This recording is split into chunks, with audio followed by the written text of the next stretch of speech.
आपण एकीकडे शेतकरी सक्षम करण्यासाठी अनेक योजना आणू लागलो। शेतकऱ्यांच्या हातात स्मार्ट आता फोन पाहिजे, फोन आला तर व्यवस्था पाहिजे, व्यवस्था आली तर त्या ठिकाणी ज्या अनेक शेतकऱ्यांना त्याच्या माध्यमातून जे आपण उपक्रम करतोय त्यामध्ये कृत्रिम बुद्धिमत्ता आधारित अनेक असे सरकारने आपल्याला एआयच्या माध्यमातून नवीन प्रस्ताव दिलेले आहेत।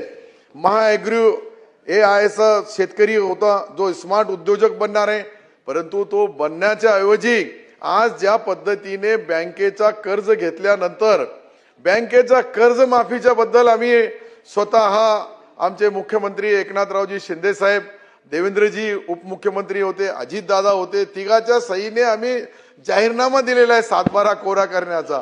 आज ते शेतकरी आम्हाला गावागावात खेड्यापाड्यामध्ये विचारतात कधी होणार आहे तुमची ही कर्जमाफी। सरकारने सांगितलं लवकरात लवकर होणार आहे, आम्ही त्यांना लवकरात लवकर बोलतोय, परंतु ज्या ज्या निवडणुकीच्या काळामध्ये जे प्रश्न शेतकरी विचारतात त्याच्याबद्दल ह्या अधिवेशनामध्ये तरीही अंतिम ती कर्जमाफी करताना फार जाचक करू नये।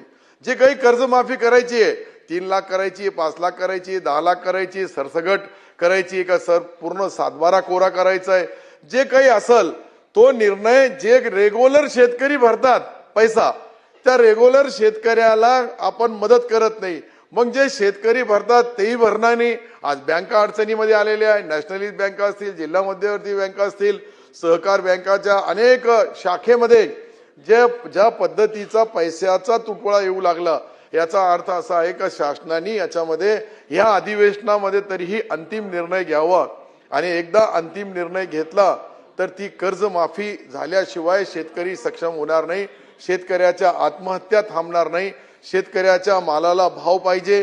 ती खरेदी करताना जे जे माल आपल्या केंद्र सरकारने आधारभूत किंमती दिलेल्या आहे त्या किमतीमध्ये का होत नाही, पण ते होणं खरेदी जरुरी आहे।